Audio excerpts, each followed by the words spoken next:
credit here, which he should, for being willing to beat itself up, and it does.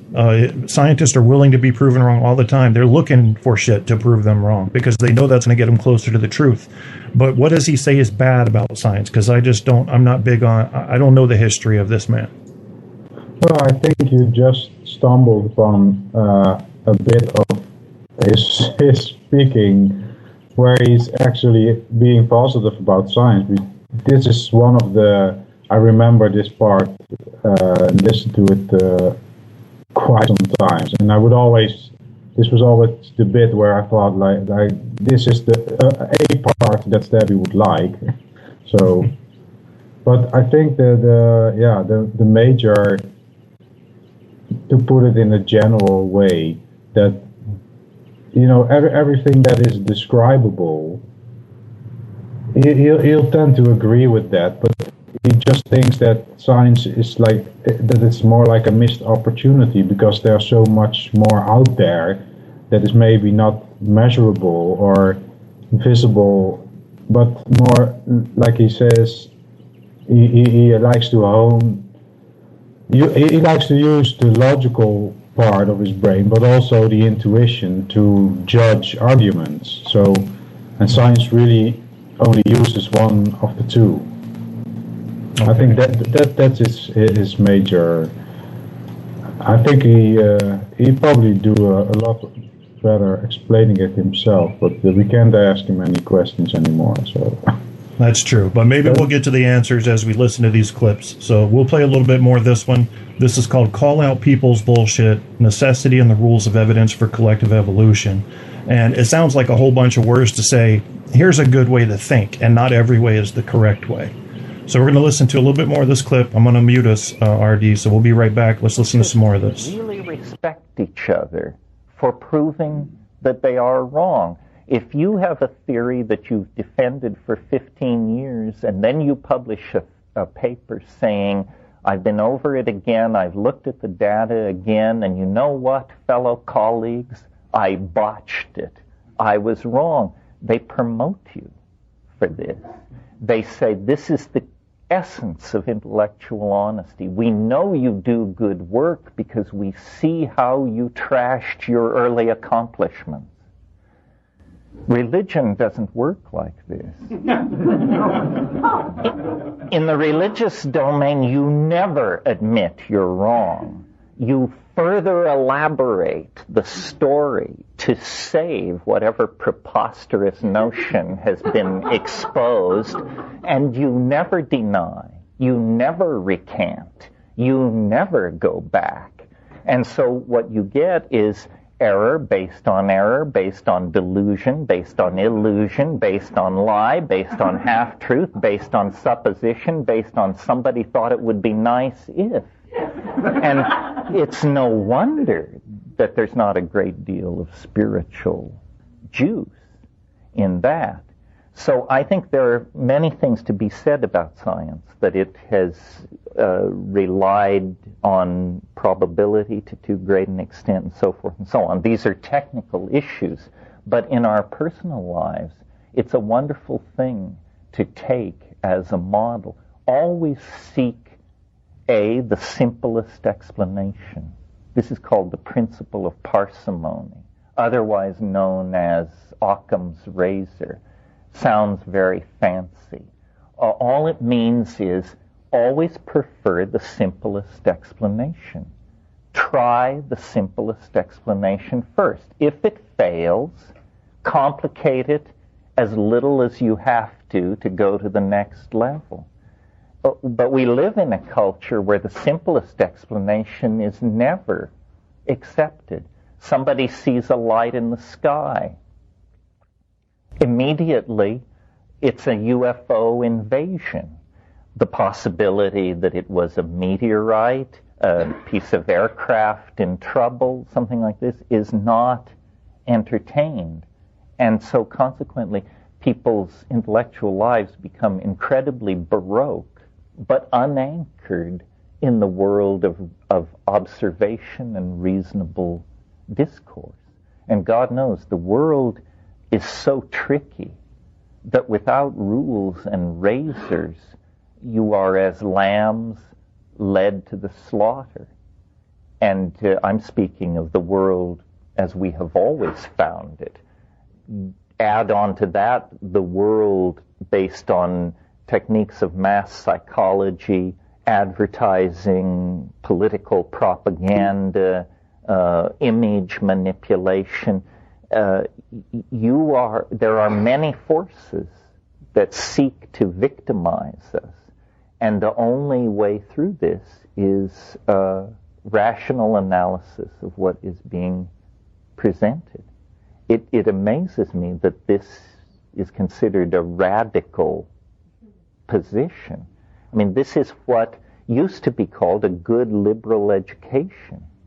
And then somewhere after the 60s, when the government decided that universal public education only created mobs milling in the streets calling for human rights, education ceased to serve the goal of producing an informed citizenry, and instead we took an authoritarian model.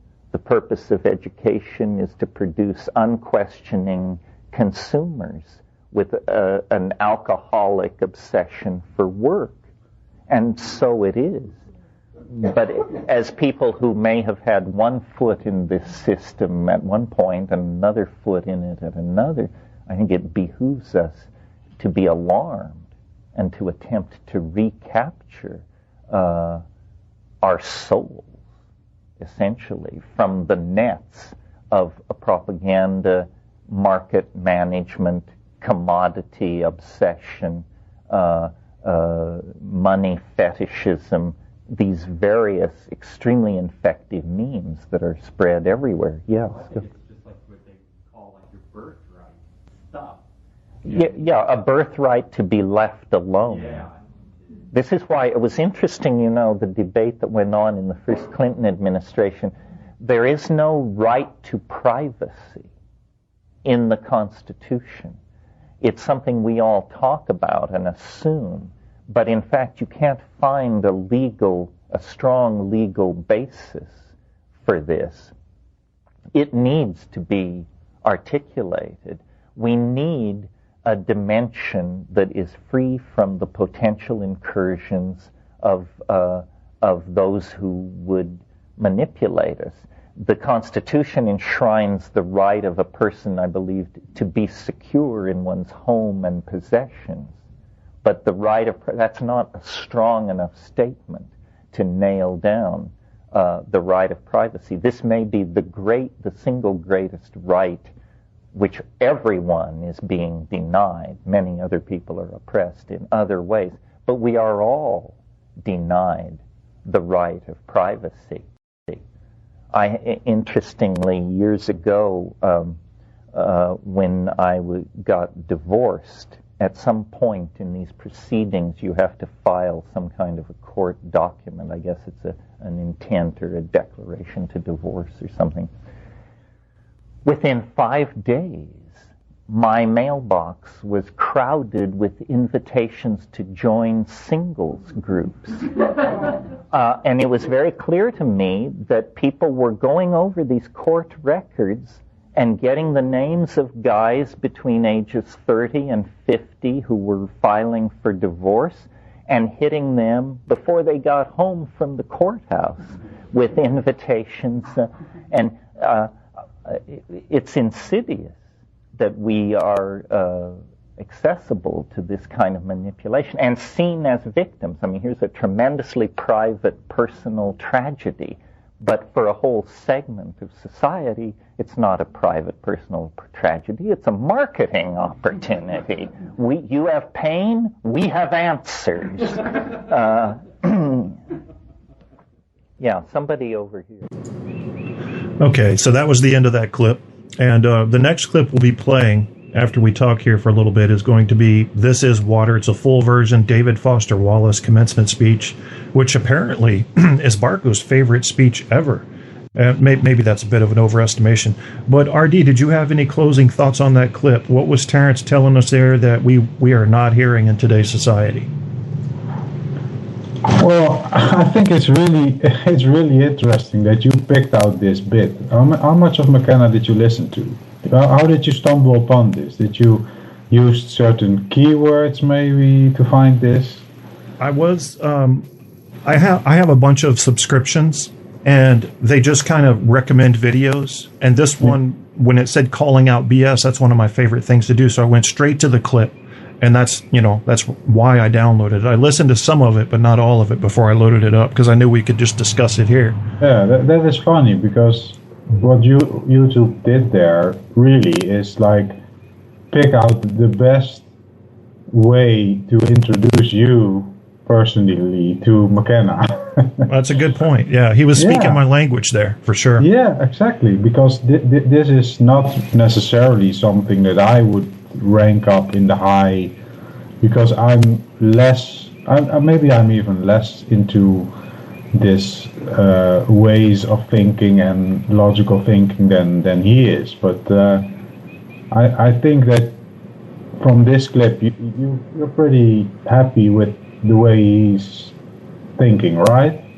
Yeah, as far as this clip goes, yeah, but there's a lot that he says I don't understand. It's just way too, I don't know what you'd call it, just out there for me. It's like there's a lot of questions, or a lot of words he uses is words you have to almost look up in a dictionary sometimes. So that doesn't make it easier.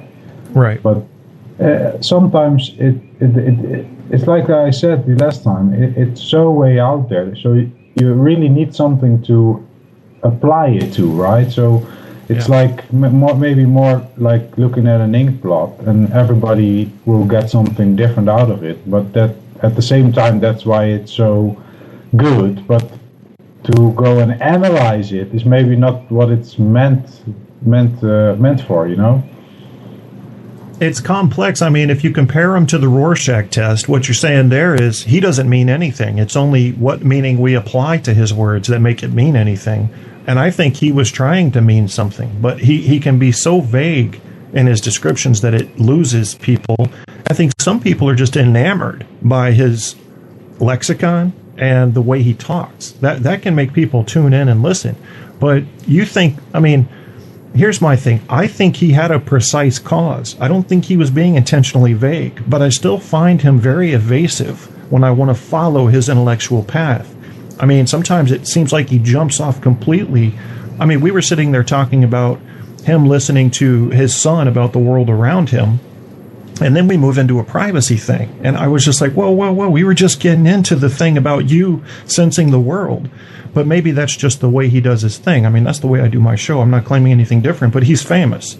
And I would have just thought he would have been more consolidated in his approach. I don't see a major philosophical line that he follows. And maybe it's because I just don't know enough about him. Well, like I mentioned a few times, some things that I take from it, and I think that he's trying to speak everyone's language, which is really, really hard, you know, when you want to reach potentially everybody. So this part would, for example, speak to you and Stabby more than, for example, to me or other people, and other stuff that, we've played him a lot on Barco's shows and on my shows, and well, Stabby's comments were all just like it's like word tsunami and stuff like that. That's kind of the idea I got from how Stabby looks at it, and I think that's correct. Yeah, I think it's word tsunami, but I think it's with an intention. I don't think it's possible to do it in a different way, because he's trying to describe something you can't really express in words, so to speak.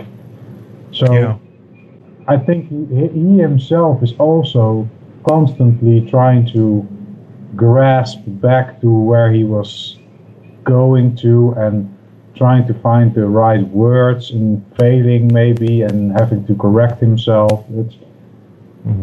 I think it sounds